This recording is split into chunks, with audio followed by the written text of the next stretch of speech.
नमस्कार दोस्तों, स्वागत है आपका अपने YouTube channel bio hub by Virendra sir पर। दोस्तों, हमने 21वें लेसन के कुछ टॉपिक पढ़ लिए थे। आज उनसे आगे के टॉपिक के बारे में अध्ययन करेंगे। जो साथी हमसे नए जुड़े हैं वे हमारे YouTube channel bio hub by Virendra sir को लाइक, शेयर एवं सब्सक्राइब अवश्य करें। आज का हमारा टॉपिक है त्वक ग्रंथियाँ। त्वक यानी त्वचा के अंदर पाई जाने वाली ग्रंथियाँ। ये ग्रंथियाँ नलिका युक्त होती हैं। कैसी होती हैं? नलिका युक्त होती हैं और बहिस्रावी प्रकृति की है। नलिका युक्त एवं बहिस्रावी प्रकृति की होती है। इनका ये जो त्वक ग्रंथियां हैं, त्वचा के अंदर पाई जाने वाली ग्रंथियां, तो त्वचा में आप जानते हो कि एक स्तर तो ये तो अधिचर्म का होता है और अधिचर्म के नीचे ये चर्म वाला स्तर होता है। अधिचर्म को अपन ने 5 भागों में बांटा था, 5 भागों में, और चर्म को 2 भागों में बांटा था। तो ये नीचे वाला कौन सा था? अंकुरण स्तर अधिचर्म का। तो अधिचर्म का जो अंकुरण स्तर है, इसके अंदर अधिचर्म के अंकुरण स्तर में चर्म के अंतर्वलन से ये वाली इस तरह से अंतर्वलित हो जाती है, इस तरह से। तो अंतर्वलन से त्वक ग्रंथियों का निर्माण होता है। त्वक ग्रंथियां कैसी हैं? नलिका युक्त हैं, बहिस्रावी प्रकृति की हैं, अधिचर्म की सतह पे खुलती हैं, यानी यहाँ खुलेंगी, अधिचर्म की सतह के ऊपर खुलती हैं, और इनका निर्माण अधिचर्म के अंकुरण स्तर में चर्म के अंतर्वलन से होता है। दूसरी आती हैं स्वेद ग्रंथियां। स्वेद ग्रंथियां ये सरल नलिकाकार ग्रंथियां। ये भी कैसी है? सरल नलिकाकार ग्रंथियां हैं। इनका जो निचला भाग है वो चर्म में धंसा रहता है, यानी इस तरह से ये नलिका युक्त होती हैं और इनका ये निचला भाग है ये चर्म के अंदर धंसा रहता है। ये अधिचर्म की सतह पर खुलती हैं, यहीं पे आके खुलती हैं, अधिचर्म की सतह के ऊपर आकर खुलती हैं। इन ग्रंथियों से किसका स्रावन होता है? पसीने का स्रावन होता है। श्वेत ग्रंथियों से किसका स्रावन होता है? पसीने का स्रावन होता है। पसीने के अंदर जल, कुछ लवण, यूरिया, CO2 जैसे अपशिष्ट पदार्थ होते हैं। लवण युक्त पसीना होने के कारण ये स्वाद के अंदर नमकीन होता है। स्वेद ग्रंथियां एक्राइन व एक्राइन या मीरोक्राइन। स्वेद जो ग्रंथियां हैं वो एक्राइन या मीरोक्राइन प्रकार की होती हैं। इनका जो स्राव है कोशिका झिल्ली से रिस कर बाहर निकलता है।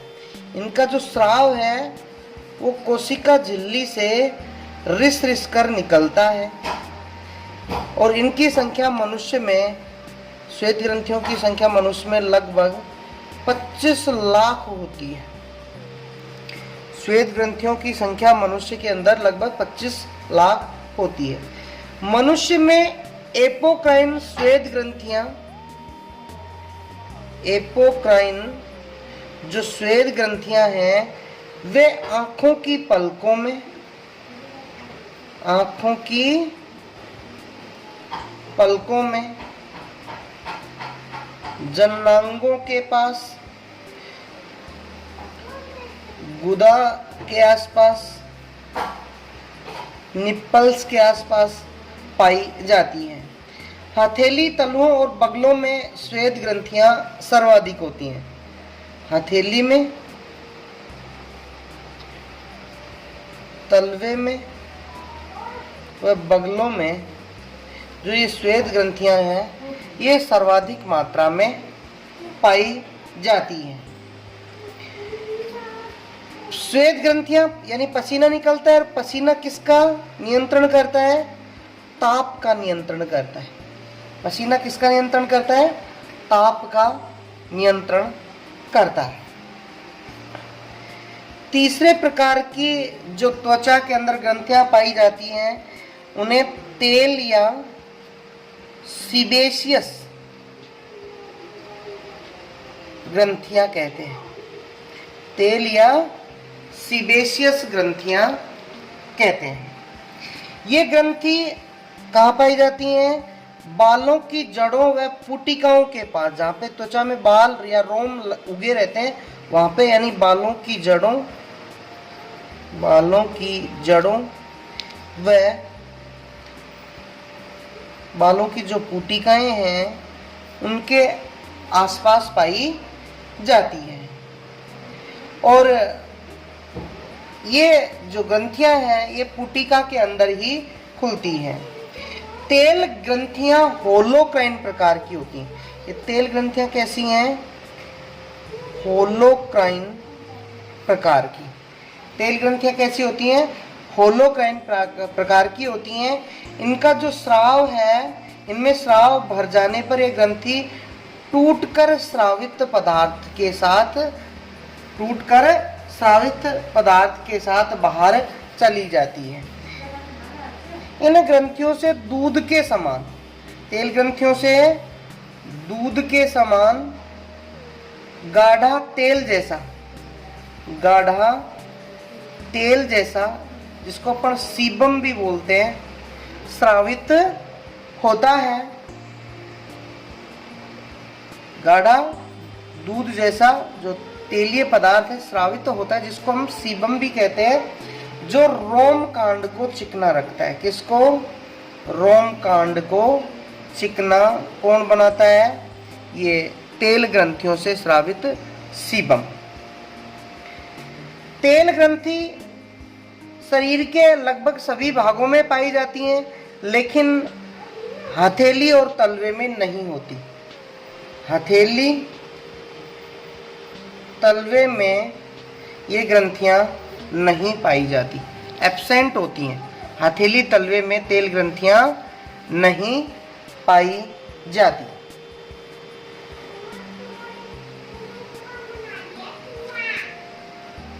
और बात करें हम होठों पर,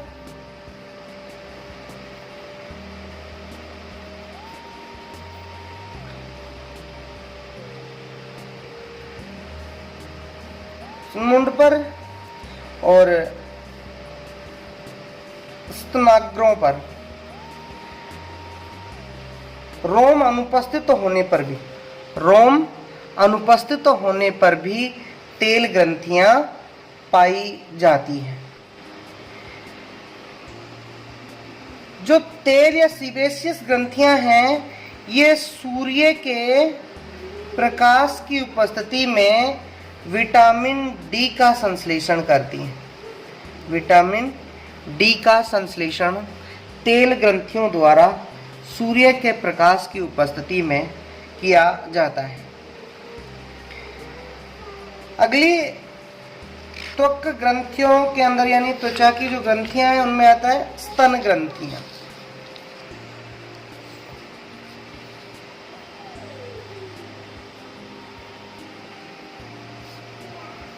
हाँ भाई, मानव में ये वक्ष भाग में पाई जाती है। मानव में ये कहाँ पाई जाती हैं? चेस्ट वाले भाग में पाई जाती हैं, जो चर्म की गहराई में स्थित होती हैं। कहाँ पे? चर्म की गहराई में पाई जाती हैं। इनके अंदर कई नलिकाएं मिलकर के एक सहनलिका बनाती हैं। कई नलिकाएं मिलकर के एक सहनलिका बनाती हैं। अतः ये ग्रंथि एपोक्राइन प्रकार की है। ये कैसी हैं? एपोक्राइन प्रकार की होती है। बात करें नर के अंदर, तो नर में ये ग्रंथियां अक्रिय होती हैं। नर में ये ग्रंथियां अक्रिय होती हैं, जबकि मादाओं में सक्रिय अवस्था में पाई जाती हैं। इनके द्वारा दुग्ध का स्रावण होता है जो नवजात शिशु के लिए पोषण का कार्य करता है, अर्थात नवजात शिशु के लिए दुग्ध स्रावित किया जाता है। इनके आकार में जो वृद्धि है वो एस्ट्रोजन व प्रोजेस्ट्रोजन हार्मोन के कारण होती है। और दुग्ध का जो स्रावण है, दुग्ध का स्रावण, ये तो आकार में वृद्धि है, और दुग्ध का स्रावण ऑक्सीटोसिन हार्मोन के कारण होता है। ऑक्सीटोसिन हार्मोन दुग्ध स्रावण के लिए जिम्मेदार हार्मोन होता है। ये ग्रंथि अर्थात स्तन ग्रंथि है, ये तेल ग्रंथि के रूपांतरण से बनती है। रूपांतरण से इसका निर्माण होता है, यानी तेल ग्रंथियां ही रूपांतरित होकर के स्तन ग्रंथि का निर्माण करती है। अगली है सीरूमीनस ग्रंथि। सीरूमीनस ग्रंथि, ये जो ग्रंथियां हैं अपने, जैसे ये कान वाला भाग है, तो कान वाला ये कर्ण कुहर वाला भाग है, इस भाग के अंदर पाई जाती है। ये ग्रंथियां कहाँ पे पाई जाती हैं? कर्ण नाल की त्वचा में पाई जाती है। सीरूमीनस ग्रंथि है वो कर्ण नाल की त्वचा में, ये अपना कान हो गया, और कान से ये कर्ण कुहर वाला भाग है या कर्ण नाल है, इस भाग के अंदर त्वचा के ऊपर पाई जाती हैं। ये श्वेत ग्रंथि के रूपांतरण से बनती हैं, यानी श्वेत ग्रंथि के रूपांतरण से सीरूमीनस ग्रंथि का निर्माण होता है। तथा तेल ग्रंथि के साथ मिलकर के, ये तेल ग्रंथि के साथ मिलकर के सीरूमीन नामक कर्ण मोम का स्रावण करती हैं। क्या स्रावण करती हैं? सीरूमीन नामक कर्ण मोम, कान के अंदर जो मोम स्रावित होता है वो स्रावित करती हैं सीरूमीनस ग्रंथि। और जो ये सीरूमीनस है, ये कर्ण मोम है, ये कर्ण मोम कर्णपट्ट की सुरक्षा, कान के पर्दे की सुरक्षा करता है। अगला है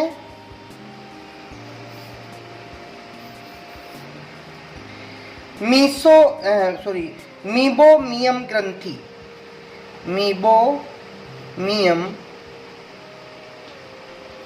ग्रंथि, मीबोमियन ग्रंथि, यानी ये ग्रंथि तेल ग्रंथि के रूपांतरण से बनती है।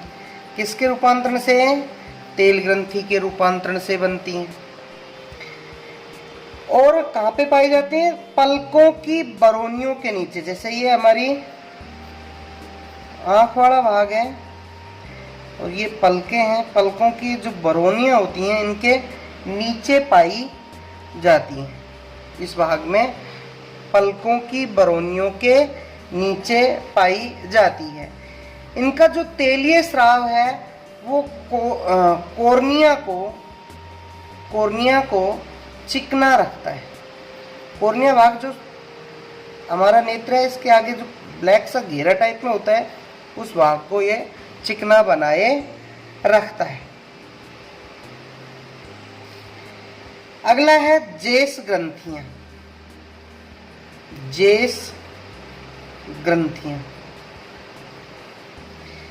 ये ग्रंथि भी तेल ग्रंथियों के रूपांतरण से बनती है और बरौनियों की पुष्टिकाओं में स्थित होती हैं। यानी आंख की बरौनियां, इसकी पुष्टिकाएं ना, पुटिकाएं या पुष्टिकाएं बोल दो, उस पुटिकाओं के अंदर बरौनियों की पुटिकाओं में पाई जाती है। इनसे स्रावित जो तेलीय पदार्थ है वो बरौनियों को चिकना रखता है। बरौनियों को क्या रखता है? इनसे स्रावित पदार्थ चिकना रखता है। नेक्स्ट हमारा टॉपिक है त्वचा के कार्य। ये यहाँ पे ग्रंथियां समाप्त हो गई। अब टॉपिक है त्वचा के कार्य।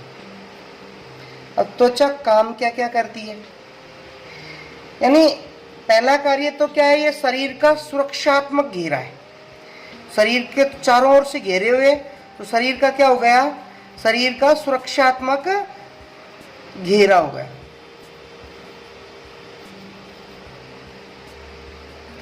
दूसरी बात, ये चारों ओर से घेरे हुए हैं तो आंतरिक अंगों की सुरक्षा करती है। सुरक्षा करने का काम भी किसका है, त्वचा का है, क्योंकि चारों ओर से हमें घेरे हुए। बाह्य आघात या रोगाणु शरीर में प्रवेश ना करें, या जो वातावरणीय प्रतिरोध है उन सब से हमारे शरीर की सुरक्षा करने का काम किसका है, त्वचा का। त्वचा के अंदर क्या पाई जाती हैं, पसीना स्रावित करने वाली स्वेद ग्रंथि पाई जाती हैं, जो किसका नियंत्रण करती हैं, ताप का नियंत्रण करती हैं, यानी शरीर का तापमान बनाए रखती हैं। जैसे गर्मियों के समय जब तेज गर्मी होती है तो त्वचा से पसीना स्रावित होता है, और पसीना स्रावित होता है तो हवा के संपर्क में आके हमें ठंडक प्राप्त होती है, अर्थात जिससे शीतलन प्राप्त होती है, और शीतलन से हमारे शरीर का तापमान कम हो जाता है। नेक्स्ट बात करें कि अगर त्वचा है उस शरीर की आकृति को बनाए रखती है। अगर मान लो त्वचा को हटा दिया जाए तो अंग बाहर निकल के भाई शरीर का आकार खराब हो जाएगा, अर्थात त्वचा है वो शरीर का निश्चित आकार बनाए रखती है, निश्चित आकार या आकृति बनाए रखती है। त्वचा वशीय ऊतकों में वसा के रूप में भोज्य पदार्थ संचित करती है। वशीय ऊतकों में वसा के रूप में भोज्य पदार्थ संचित होता है। अगली बात, भाई त्वचा में पाई जाने वाली विभिन्न जो ग्रंथियां, जैसे तेल ग्रंथि है, कर्णमोम ग्रंथि है, दुग्ध जो ग्रंथियां, या जैसे बात करें अपन स्तन ग्रंथियां हैं या तेल ग्रंथियां, ये विभिन्न प्रकार के उपयोगी पदार्थों का स्रावण करती है। त्वचा के द्वारा, पसीने के द्वारा क्या क्या, CO2, लवण, इसके अलावा यूरिया एवं अन्य अपशिष्ट शरीर से बाहर त्यागे जाते हैं। अगली बात, त्वचा कैसी होती है, लचीली होती है। लचीली होती है तो ये गमन के अंदर सहायक है। किसमें सहायक है, गमन में सहायक होती है। त्वचा की चर्म में संयोजी ऊतक से, त्वचा के चर्म भाग में कौन सा ऊतक होता है, संयोजी ऊतक, और संयोजी ऊतक से कलाजात अस्थियों का निर्माण होता है। कलाजात अस्थियां चर्म भाग में पाए जाने वाले संयोजी ऊतक के द्वारा बनाई जाती हैं। अगली बात, त्वचा है वो तेल के लिए पारगम्य है। त्वचा है तेल के लिए कैसी है, पारगम्य होती है। आप कहोगे तेल के लिए पारगम्य कैसे होती है, तो जैसे अपन तेल की मालिश वगैरह करते हैं तो तेल है वो त्वचा के अंदर कोशिकाओं के अंदर चला जाता है। अतः तेल की मालिश करने से आंतरिक ऊतकों को लाभ पहुंचता है। तेल की जब हम मालिश करते हैं तो आंतरिक ऊतकों को लाभ होता है। अगली बात, त्वचा में पाए जाने वाले जो संवेदांग है वो विभिन्न उद्दीपनों को ग्रहण करते हैं, यानी उद्दीपन है उनको ग्रहण किया जाता है। किनके द्वारा, त्वचा में पाए जाने वाले संवेदांगों द्वारा। अगली बात, त्वचा के चर्म भाग के अंदर दांतों का निर्माण होता है।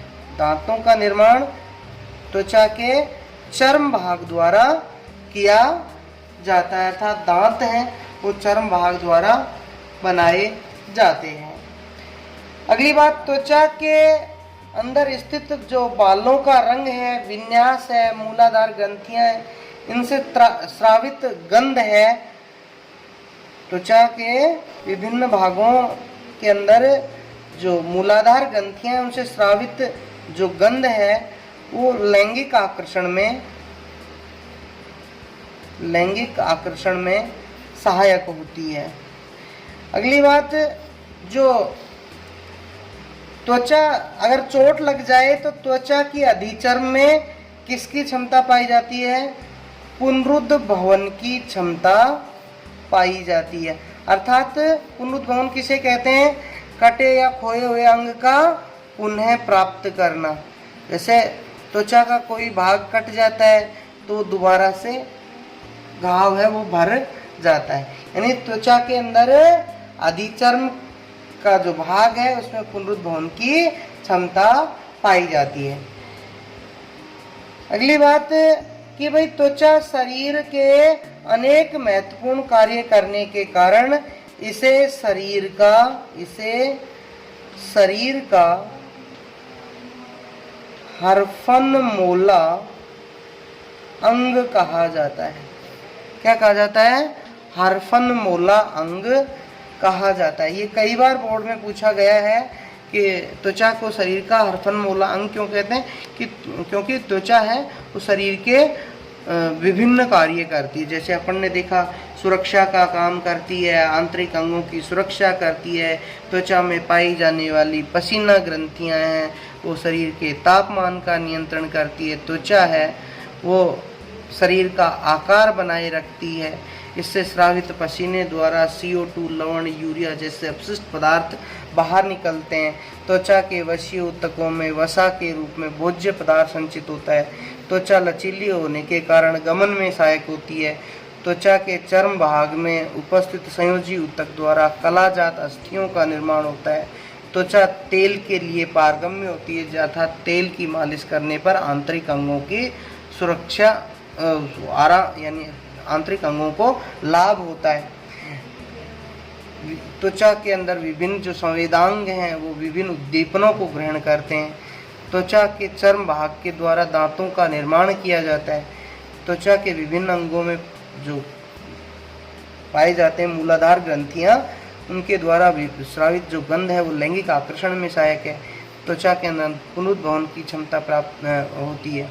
अतः इसे शरीर का क्या कहा गया है? हरफनमोला अंग कहा गया है।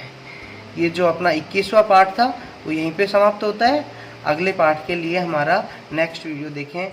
धन्यवाद।